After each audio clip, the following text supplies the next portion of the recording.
Okay, give him a big hand, everybody. Ronnie. Hi. Okay. Yeah, hi, my name's Ronnie, and today I want to talk about a package I've built in the last last 2 years, and it's called DjangoCon Express, and I hope I can convince you why it's a good idea to use it. Well, this is the agenda. I'm going to do a brief introduction, try to motivate why this email thing is important to me.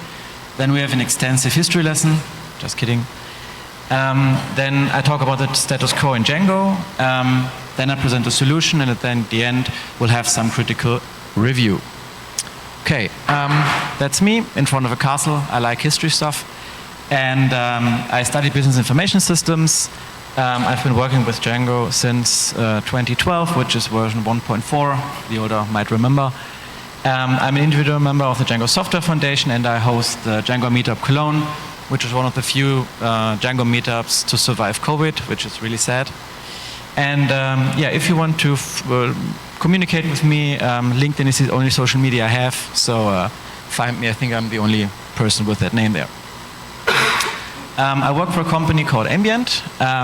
We're a full service agency. We do web and apps, and if we can choose, we use Django.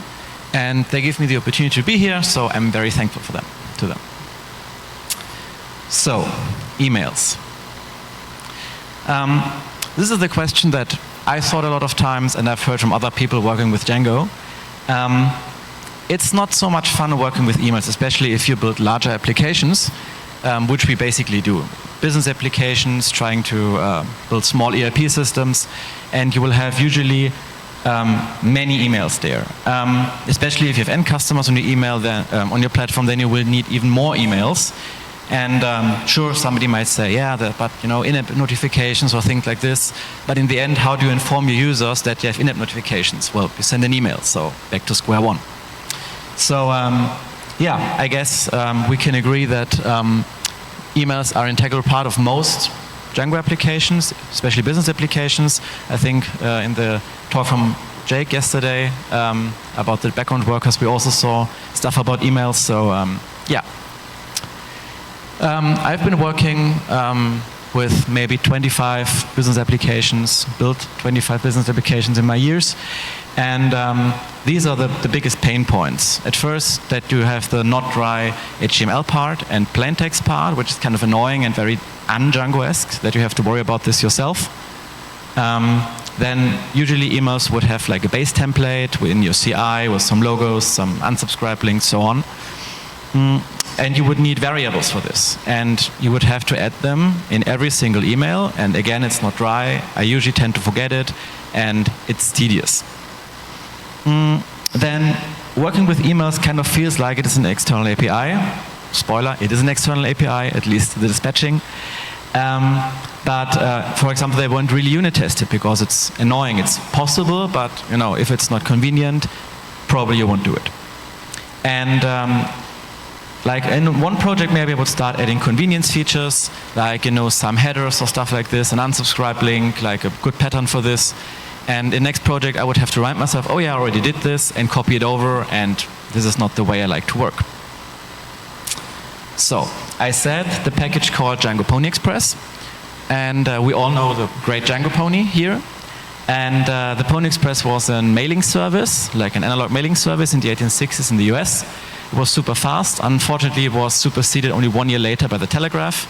Nevertheless, it's about mailing and it's about ponies, so I thought the name is very fitting. All right, so if you look at the Django documentation, and if you look up emailing, then you basically get this. It works, it's fine, but it's very simple. Everything is set directly, there are no variables, there's no abstraction, and usually it doesn't really match the emails I have to build, because they more look like this abomination. I can see that you can't read any of it. That's not a problem, because that's kind of the part. Because what I have to do basically for every email, you have to set the from email, you have to set the to email, maybe even fetch the to from some user object or something. There would be internationalization. There would be headers to set. There would be the two templates I would render for the HTML part, for the plain text part. There would be error handling. There would be logging. There would be the actual sending of an email. And in case it's an HTML email, and usually this is the thing what we want to do, would be an email multi-alternatives class, which is not so intuitive, I would say. So yeah, lots of stuff going on. I always had a function, so I would basically copy it over and tend to forget things, and again, it's not very convenient. So this means a lot of redundant code. It's very easy to make mistakes, trust me. We have the duplicate HTML plaintext part.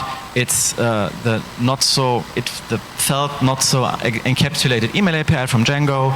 You can't really inherit anything, and every log message would look a little bit different. Maybe every email would look a tiny bit different because I would build it on a per email basis. So if you want to do some logging aggregation or something, would be very tedious to actually find, okay, this is all the email stuff. Okay, so my solution, or our solution, is the Pony Express, and as you have maybe guessed from the name of the talk, it's class-based. So after introducing the concept, many of my colleagues said, yeah, that's actually quite neat. So what does this mean? Probably you all know the class-based views in comparison to the function-based views, and the idea is that you have kind of an abstraction which does the regular case for you. And if you need something, then you can override specific methods and customize what you need to customize. But if you don't want to customize anything, you're just good to go with very few lines of code. So there's a base email service class, and if you extend from this, then you basically get all the features I've shown in this very huge block of code before, basically included in this. You don't have to worry about this anymore. It works out of the box. It's very easy to stay dry, and obviously docs.io didn't happen. Everything is documented at Read the Docs. This QR code will guide you to PyPI if you're interested, but you can also Google for it. Yeah, so class-based emails. This is an example. Probably, maybe, I don't know if you can read it. The thing is, it's a very small thing, and it's just you extend from a class. You have the subject there, you define a template, an HTML template, and that's it basically. You don't have to worry about code duplication, don't have to worry about how to actually send the email or actively think about, do I want an email multi-part alternative or not. You don't have to have duplicated templates anymore. You can if you want, but usually you don't care. It's way less code, it's testable. This is, I think, the key feature, but I come to this in a second. It's very fast to create new emails. It's neat. We're nerds, so we like neat things. And yeah, I'm not sure if you can read it, but here, as I said in the slide before, I talked about base email service. This is a custom base email service, and this is basically how you adapt this generic package to your project. So when you start a new project and you install the Pony Express, what you need to do is you create a new email base class specific for your project. This means you would just extend from the base email service, and then, for example, you can set in the get context data method. You might look familiar to you from the views. Then you can just define all the variables you need for your base template. For example, the unsubscribed link, or where your logo lives, or something like this.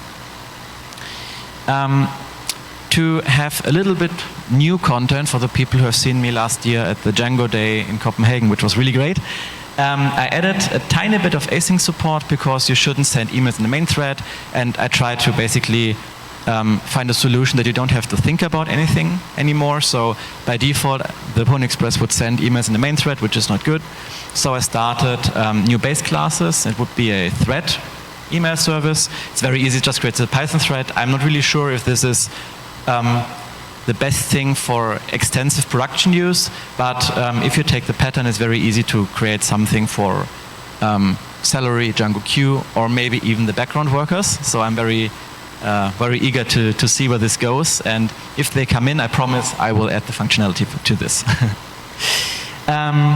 Yes, so here are some features which are included in the Pony Express. It's really sad that it's really impossible to see anything from the code, but yeah, well, happens.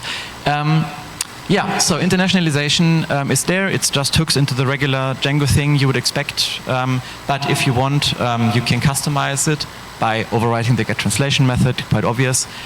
Then there's another thing I named the reply to dilemma, is that usually you send your emails from no reply at your domain. But sometimes people want to reply to this, because maybe there's an error, a bug, or they think, hey, why do I get this email? I didn't sign up for it. So what you can do is you can set the reply to address header, and if somebody replies to this, then the email client automatically takes this address instead of the sender, which is kind of neat. And you still can communicate, hey, this email wasn't sent by a human, if you look at the no reply. And yeah, you can just set this in your base class, and then it will be automatically set. You don't have to worry about any of the details of how to actually do it. Yeah, some additional candy.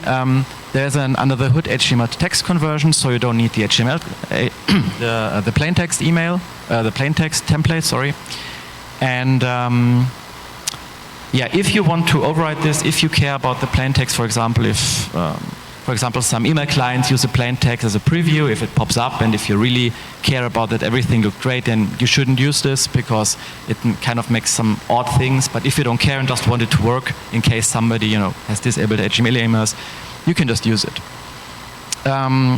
There's a subject prefix which helps you to, for example, you have a service called my project, whatever. Then you can prefix all your emails, for example, account created, new order received, account deleted. You can prefix with your, for example, my project thing. So if the customer has a similar look and feel for all your emails, the customer in his email client can search for all the emails, group the emails, etc. You can add some custom validation in your custom email class if you need it. For example, to check, hey, only active users should get this email, or add some email-specific business logic if you want. There's some error handling you can customize, and have factories. These factories, imagine, for example, you want to send to all your managers some monthly report, but they all have, the email itself is the same, but the content is a tiny bit different. Then you can use the factories. It's a concept that in Django, it's a little bit difficult, and it's kind of an edge case, I would feel. But nevertheless, it's in there, so you can use it. There would be some basic logging. And I added a switch there because sometimes in logging it's quite important to know who didn't get the email if there's an error or something. But obviously you don't want to leak personal data into some logging service. So privacy by design, it's disabled. But if you know what you're doing, you can enable it, so it will log by default the email address and the error, obviously. Yeah, and you can use attachments, but this is not something you would expect, I would guess. Okay. So, this I think is the USB feature of this. It's not really connected to the class-based emails, and it could be a standalone package. I actually thought about if I should split this out, but for now I think it's valid that it lives inside this package. And yeah, what happens if you want to test emails in your unit test? When your code triggers an email, then the Django test framework, if you use Django test framework, it will add this to the to a mail.outbox list in the end. And if you want to get the HTML part of the first email in this outbox, you would need to do like mail.outbox on position 0, .alternatives on position 0 on position 0, and then you can access the HTML part. It's a little bit clunky, right? So there is now an email test service, and this test service is, in practice, just a wrapper for this list. But there are lots of methods which makes you interact with it like a Django query set. You can filter by subject, you can filter by recipient, you can filter by some other headers, right? You can count how many emails are in there. And a very typical example would be that you say, okay, I want to see if my code sends the correct email. So you check how many emails are in the outbox. So you use this email test service and you count it. Then you trigger your code to see, okay, I want to trigger the email. Then you check, okay, is there one email or maybe 5, depending on the use case, more in the outbox? Okay, great. Then you check, is the subject correct? And then you have to check, obviously, the content, the recipient, maybe the from, depends on what you're doing. And the most important part, obviously, is the content. Again, even though you don't have to set explicitly an plain text template, it's still there because it's part of the email protocol, how it works. So there's a helper. It's called assert body contains, and it will check for you in both parts, so you don't forget, to update one part. This happens a lot in reality. So yeah. There's even more stuff this thing can do. Just have a look at the documentation if you're interested, or ask me. And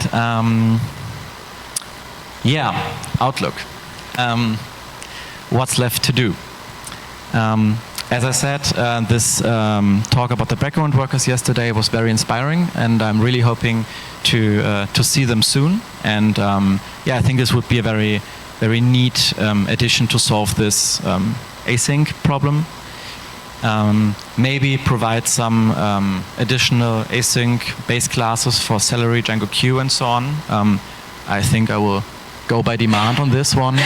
And yeah, maybe write a dep to get this thing in Django core.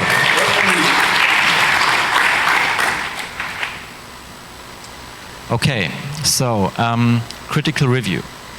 There are lots of voices against class-based views. So some people say, okay, this all looks great, but why should we put our money on class-based emails if class-based views somehow are maybe discouraged? Well, in the end, I built lots of things which are not there. So if you don't use the package, then you would have to build it by yourself. And there's no function-based alternative like this convenient. So I would say it's still worth it, even if you're no fan of class-based views. Then some people would say, hey, I'm, have hundreds of emails in my project and I built them over the Pony Express. What if it's gets discontinued at some point? Well, as always, you can always connect on GitHub. It's open source, obviously. You can always write to me. I'm the maintainer. And in the worst case that everybody was hit by a bus and nobody's there, you can still just copy the code over in your project and maintain it from there. It's still easier than writing everything by yourself. Trust me. Okay, and last but not least, if this really ties up a loose end in Django, shouldn't Django provide a way to deal with this? Maybe, but it doesn't, so I do. Thank you.